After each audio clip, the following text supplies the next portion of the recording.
죄악 가운데서 건져주신 하나님의 은혜에 감사합니다. 이 새벽에 나와서 예배드릴 수 있는 여건의 복을 주심도 감사합니다. 용서의 전제 조건이라는 제목 가지고 하나님 앞에 예배드립니다. 이 예배를 통하여 하나님 홀로 영광 받으시고 저에게는 기쁨의 시간이 되게 하여 주옵소서. 이 새벽에도 하나님 정성 어린 헌금을 주님 앞에 드립니다. 이 기도를 들어주시고 함께하여 주심을 감사하면서 주께 간구하오니 아버지 하나님 우리 각각 배우자를 위하여 기도하는 그 기도에 하나님 귀 기울이시고 응답하여 주시옵소서. 그 가정에 함께 하시고 드린 거에 만배로 하나님께서 채워 주시옵소서. 드릴 헌금이 값지게 주의 영광을 위해서 영혼을 살리는 곳에 이 꿈의 교회를 운영하는 데 도움이 될 수 있도록 값지게 쓰여지게 하여 주시옵소서. 예수님의 이름으로 감사하고 기도하였습니다. 아멘. 오늘은 마태복음 18장입니다. 우리가 살펴볼 본문의 말씀은 18장 21절에서 35절까지예요. 그리고 제목은 용서의 전제 조건에 관해서 말씀을 드리겠습니다. 잠깐 예측으로 14절까지 맞다, 실수한 줄 알았네. 14절까지는 천국에서 큰 사람이 어떤 사람인가를 말하고 있고, 어린아이와 같이 이렇게 겸손한 자, 나자는 자, 그게 큰 사람이라는 얘기를 듣는다고 했죠. 그리고 20절까지는 형제가 죄를 범하거든 여기에 대해서 어떻게 해야 하는가, 이렇게 그 용서할 때 어떻게 용서해야 하는가, 그것을 말하고 있어요. 그리고 마지막 35절까지는 용서할 줄 모르는 종의 비유를 들어서 많은 돈을 갚아줬는데 자기는 지나가다가 자기 그 빚진 사람을 만나가지고 못 갚는다, 좀 봐달라 하니까 그냥 오게 가둬버리니까 그걸 옆에도 보고 딱 기억해가지고 주인한테 이르잖아요. 그러니까 주인이 괘씸하게 여겨갖고 옥졸들에게 가둬 해가지고는 그 사람을 가두는 모습이 나타나니, 맞아, 정말 큰 은혜를 받고도 자기가 그 은혜를 잊어버리고, 자기는 참 저도 이 세무 업무하면서 그게 참 마음에 걸리더라고요. 어제도 누가 아픈 사람이 돈이 많이 미수인데 이달 말까지, 어제까지는 꼭 갚겠다고 큰 소리 쳤는데 그냥 연락이 안 와. 그리고 일부만 보내왔더라고요. 그래도 어떻게 하냐, 그래도 감사하다, 그만큼이라도 내가 덜 부담하니까 그런 마음 가졌는데 저녁 늦은 밤에 이제 병원에서 치료 마치고 나옵니다. 미안합니다. 그리고 남은 건 저기 구정하고 3월까지는 하겠습니다. 그래서 제가 또 답변을 했죠. 몸이 우선입니다. 건강이 최고입니다. 건강관리 잘 하시고 그렇게 약속을 지켜주시기 바라며 새해 복 많이 받으세요. 건강을 위해서 제가 기도하겠습니다. 이런 문자를 보냈어요. 정말 그게 좀 마음에 걸리더라고요. 이 오늘 말씀과처럼 독촉하는 게 좀 죄스러워. 그것도 그 자신이. 그래서 나는 이 세부하는 업무가 싫어요, 사실은. 오히려 이게 말씀 준비할 때가 가장 기쁘고, 이거 하면서 저도 은혜 받고 그래지대요. 그래서 오늘은 알아두면 유익한 몇 개 주석 또 많이 알으려고 그래요. 원래는 이성섭이라는 장로님이 저한테 문자를 보내왔어요. 제가 이제 우리 합창단 같이 오늘도 좀 노래하고 있을 텐데 그분한테 보냈더니 그분이 저한테 몇 가지 자기가 부탁합니다 하면서 3가지를 얘기했더라고요. 뭐냐면, 맞는 얘기야, 새벽 기도는 10분을 넘기지 마세요. 새벽에는 개인 기도하러 나오는데 그거 하고, 둘째는 수요일날은 찬양을 30분 이상 많이 하세요. 그리고 주일날은 1시간을 가급적이면 넘기지 않는 게 좋습니다 라고 해서, 감사합니다, 제가 지키도록 노력하겠습니다 라고 문자로 답변을 했죠. 그래서 이 아침에도 이걸 절마다 이렇게 따지고 설명하고 또 주석을 설명하면서 막 몇 개 여러 개 많이 할 때도 있었잖아요. 그래서 이때는 그냥 해도 그만, 안 해도 그만인 것을 빼고 알아두면 유익한 거, 꼭 좋은 것만 골라서 2개, 많으면 3개, 아니면 하나 이렇게 하면서 시간을 좀 줄여야겠다 이런 생각을 해봤어요. 그래서 5절에 보면 누구든지 내 이름으로 이런 어린아이 하나를 영접하면 곧 나를 영접함이니 라고 되어 있거든요. 우리는 주위에 많은 그 성공한 사람, 지위가 높은 돈 많은 능력 있는 사람들에게만 관심이 많지 어린아이들한테는 관심이 없다고 하잖아요. 그러다 보면 미숙하고 이런 어린아이들은 많이 대우도 못 받고 소외당하는 일이 많지요. 그래서 교회, 사실 대형 교회들도 주일학교는 관심이 없어요. 저도 목사지만 목사들이 헌금 많이 나오는 어른들한테 관심이 있지 주일학교는 돈이 헌금은 옛날 1,000원이거든. 지금 얼마나 모르지만 1,000원도 아니야. 옛날에는 뭐 500원 이랬어요. 저 아주 몇십 년 전에는.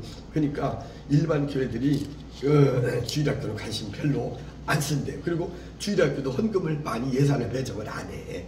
그 저는 이렇게 공동회라는 거 할 때 그걸 많이 주장을 했죠.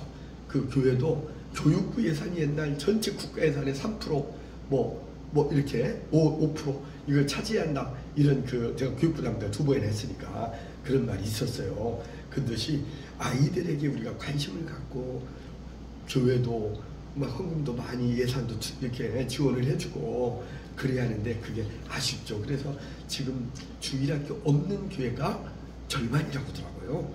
박한수 목사가 그래. 일산 제자 그 제자교회인가 유튜브 들으니까. 그리고 학생들은 교회 다니는 학생들은 4%밖에 안 된대요. 이제 그 정도 말할게요. 너무 길어지니까. 그래서 우리는 하나님 주님은 어린아이에 관심 있으면서 어린아이와 같은 이런 아이를 영접하는 것이 나를 영접하는 거라고 이렇게 말하고 있어요.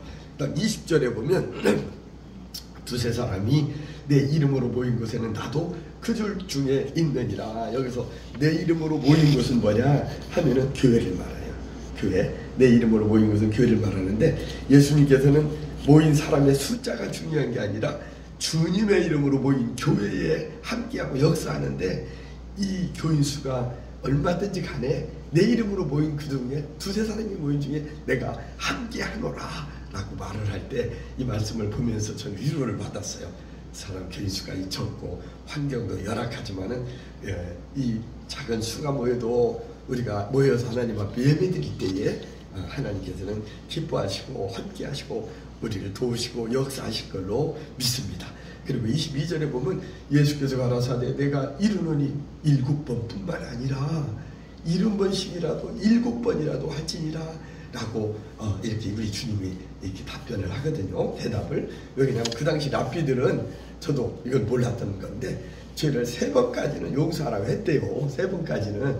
그러니까 그 당시 랍비들은 3번까지 용서하겠다고 하니까 베드로는 7번이라고 하면 칭찬받을 줄 알고 2배가 넘으니까 7번까지 용서하오니까 하지요. 뭐 이렇게 얘기했더니 우리 주님은 7번이 아니라 77번뿐만 아니라 70번씩 7번 70 곱하기 7이니까 490번까지라도 이렇게 용서하라 했지만 이 뜻은 사실은 회개하고 용서를 빌면 무제한으로 용서해줘라 이렇게 그런 뜻이죠. 그래서 제가 전에 예화사전을 한번 또 찾아봤어요. 그 예화사전 찾으니까 용서해가는 게 많이 나오더라고. 그래서 짧은 걸 고르다 보니까 우찌무라 간조라는 일본의 유명한 사람이거든요. 그 사람이 한 말이 뭐냐, 사람의 죄를 용서하지 않는 자는 기독인 자가 아니다 라고 이렇게 표현을 해놨더라고요. 강하게. 용서하지 않으면 그 사람 믿는 사람 아니다라는 거야. 그래서 마가복음 6장 15절에서 우리 하나님 말씀에는 이렇게 기록해놨어요. 너희가 사람의 잘못을 용서하지 아니하면 너희 아버지께서도 너희 잘못을 용서하지 아니하시리라 라고 말씀합니다. 그러니까 우리가 순간적으로 생각나는 게 부부간에도 잘못할 수 있잖아요. 사람이란 게. 그래서 미워하고 뭐 그것을 악하게 생각하고 이렇게 하는 것보다는 우리가 용서하면서 사는 게 좋겠다. 순간적으로 그 생각이 드네요. 배우자 간에도. 그래서 이 성경적이 만약에 사람의 잘못을 용서하지 아니하면 하나님께서도 너희 아버지께서도 너희 잘못을 용서하지 아니한대요.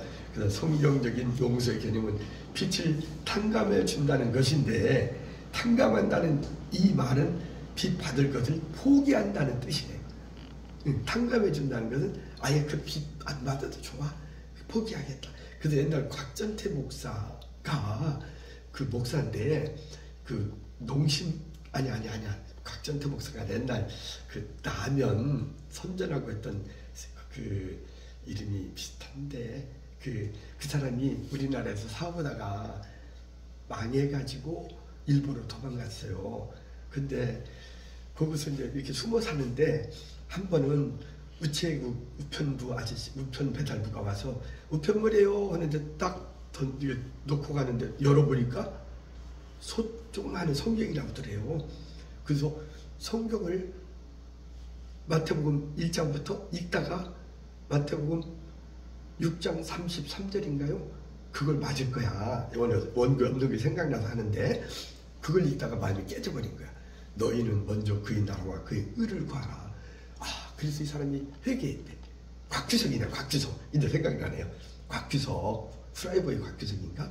그 사람이 그랬는데 빚을 많이 지고 일본으로 그렇게 갔을 때에 거기서 회개를 했대. 그리고 자기가 주일학교부터 다녔던 그 주일학교 다녔던 신앙을 가진 사람이더라고요. 그래서 그 신앙, 근데 이제 교회도 안 다녔지. 도피하고 하니까. 그러다가 여기서 회개하고 그 성경을 읽다가 그 대목에서 하나님께 철저히 회개하고 내가 곡으로 돌아가자. 그리고 내가 잘못한 거 있으면 벌어서 갚자 했더니 왜 그러냐면 탕감이 나오니까 생각나는 거야. 국내에 돌아왔더니 어떤 사람은 그거 뭐 절반만 주어, 또 어떤 사람은 할 수 있는 대로 좀만 주어, 어떤 사람은 안 받을게, 탕감해 줄게 그러더래요. 그러면서 그분이 그걸 제가 그 부산에 군대 생활할 때 어느 그 부산 이제 그 큰 집회에 참석을 했는데 거기에 간증자로 나와서 간증을 하더라고요. 목사들 나와서 목사를 대상으로 하는 그런 집회였는데 거기서 간증자로 나와갖고 이런 간증을 한 생각이 나네요. 그래서 우리가 나는 그러니까 어제 지금 저기 하더만요. 이선규라는 배우 죽었잖아요. 자살했잖아요. 그죠? 참 안 됐더라고. 내 고향이 군산인데 그 사람은 같은 전북 배우 부안 사람이더라고요. 그럼 제가 원대 나왔는데 그 사람도 원가대를 졸업했더라고. 여러 가지 지역이나 학교 학연 여기 지연이 관계가 되는데 인물도 좋아요. 그리고 사람이 순박해. 말하는 거 보면 참 안 됐더라고. 그래서 교회에서도 저는 할 수 있으면 시간 있으면 얘기를 하고 싶어요. 절대 죽지 말자. 자살하지 말자. 자살하면 지옥 간다. 그리고 잘못한 거 있으면 교도소 가서 좀 살다 나오든지, 그리고 회개하고 바르게 남은 인생을 살아야지. 자기 혼자가 아니잖아요. 자기 생명이 자기 거지만 자기 배우자도 있고 자녀가 있더만요. 어린아이들이. 그리고 주변에 보면 부모도 있고 형제도 있고 올 텐데, 그래서 참 그거는 우리가 이걸 교회에서도 우리 자녀들한테도 그렇게 가르쳐야 해. 자살하지 마라. 그다음 이혼하지 마라. 저는 그걸 철저히 얘기하고 싶어요. 부모들이 그걸 동의하니까 이혼하는 거란 말이에요. 그럼 웬만하면 참고 살아라. 정말 불가피한 경우도 있겠지만은 웬만하면. 그래서 제가 여기 시장 나왔을 때도 해피니스 5라고 5가지 공약을 할 때 나는 0%의 이혼율을 하는 우리나라가 세계 1위 이혼 많이 하는 나라지만은 나는 김포는 이혼하지 않는 나라로 만들겠다는 제가 공약을 했었어요. 이제 여담인데 왜 이혼하지 말고 죽지 말자 이게 생각나서 여담으로 했습니다. 그래서 우리가 여기 보면 용서는 전제 조건이 있거든요. 그래서 전제 조건이 뭔가를 알아보고 그다음 하나님께 무엇을 구해야 하는지 몇 가지 짧게 생각을 하겠습니다. 첫째는 뭐냐? 우리는 모두가 빚진 자임을 인식해야 한다. 모든 사람은 하나님에 대하여 어떠한 방법으로도 죄인의 신분을 벗어날 수 없는 중한 빚을 진 죄인들이잖아요. 우리는. 그래서 바울이 로마서 3장 10절에서 말하기를 의인은 없나니 하나도 없다고 이렇게 했고, 또 20절에 보니까 율법의 행위로 그의 앞에 의롭다 하심을 얻을 육체가 없나니 율법으로는 뭐라고 그래요? 죄를 깨닫게 하는 것이다 라고 이렇게 말을 증거하고 있습니다. 우리는 스스로 갚을 길 없는 엄청난 빚을 지고 있는데 주님께서는 우리의 전적인 칼빈의 예정론, 또는 여기 보면 우리가 어떤 공로나 공적이나 우리가 하나님 앞에 죄를 용서받을 만한 한 선행이 있어서가 아니라 그저 은혜로 우리가 탕감을 받았잖아요. 우리는 그 은혜에 늘 감사하면서 살아야 합니다. 그래서 305장 찬송가가 생각이 나대요. 그 나 같은 죄인 살리신, 한번 우리 다 아는 찬송 불러볼까요? 나 같은 죄인 살리신. 이거는 영국 성공의 신부가 지었는데요. 나 같은 죄인 살리신 주 은혜 놀라워 잃었던 생명 찾았고